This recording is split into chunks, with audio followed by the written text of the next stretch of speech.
Bienvenue aujourd'hui pour un cours sur l'intensité sonore. Alors, qui parle d'intensité sonore parle de son. Il faut savoir que les sons audibles par l'oreille humaine ont une fréquence comprise entre 20 et 20 000 Hz. En dessous de 20 Hz, on parle d'infrason. Au-dessus de 20 000 Hz, on parle d'ultrason. Alors, qu'est-ce qu'un son grave, un son aigu? Plus la fréquence du son est petite, plus elle est basse, plus le son est grave. À l'inverse, plus la fréquence du son est grande, plus le son est dit aigu. Revenons maintenant sur la définition de l'intensité sonore. L'intensité sonore est définie par le rapport de la puissance du son sur la surface. I égale à P divisé par S. Avec I, l'intensité sonore en watts par mètre carré.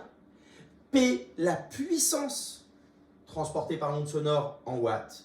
Et S, la surface en mètres carrés. Cependant, dans la vie de tous les jours, on va plus utiliser le niveau d'intensité sonore que l'intensité sonore. Alors, qu'est-ce que le niveau d'intensité sonore? Le niveau d'intensité sonore, L, est défini par L égale 10 fois log, c'est la fonction logarithme, de I sur I0. Avec I, l'intensité sonore que nous avons vue juste avant, et I0, l'intensité sonore de référence. L s'exprimera en décibels, I en watts par mètre carré, et I0, notre intensité sonore de référence, qui vaudra 1,0 fois 10 puissance moins 12 watts par mètre carré. Alors, ce niveau d'intensité sonore-là se mesure par un appareil qu'on appelle un sonomètre.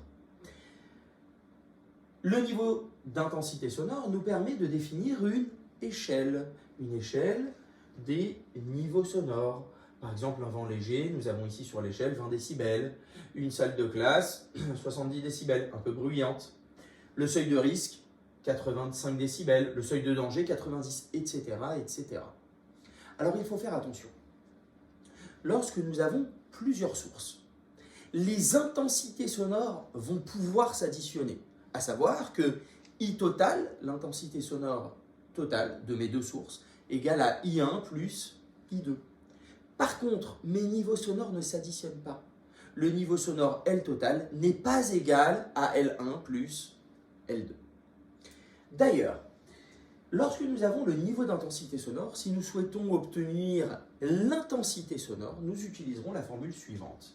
I égale I0 fois 10 puissance L sur 10. Avec L, le niveau sonore en décibels, I, notre intensité sonore en watts par mètre carré, et I0, toujours notre intensité sonore de référence, à savoir 1,0 fois 10 puissance moins 12 watts par mètre carré. Lorsqu'un son se propage, nous allons avoir plusieurs types d'atténuation. La première, l'atténuation géométrique. Je m'explique. Lorsque vous êtes au premier rang d'une classe, vous entendez le son beaucoup mieux que lorsque vous êtes au fond de la classe. Et on ne parle pas des gens qui bavardent, mais on parle du fait de la distance. Plus le son parcourt une distance grande, plus l'intensité sonore va diminuer. Alors comment cela se fait-il? Il faut savoir que la puissance, au début, sonore, elle est contenue dans un petit point. Et cette puissance, elle va, au fur et à mesure que le son se propage, se répandre sur une surface d'une sphère de plus en plus grande. Ainsi, le son va baisser du fait de la distance. Et on définit l'atténuation géométrique comme A égale au niveau d'intensité sonore lorsqu'on est proche, moins le niveau sonore, d'intensité sonore, lorsqu'on est éloigné. Deuxième atténuation possible, à part l'atténuation géométrique, c'est l'atténuation par absorption. Reprenons l'exemple d'une salle de classe. Nous pouvons, lorsqu'on est dans notre classe à nous, entendre une classe qui se trouve derrière le mur.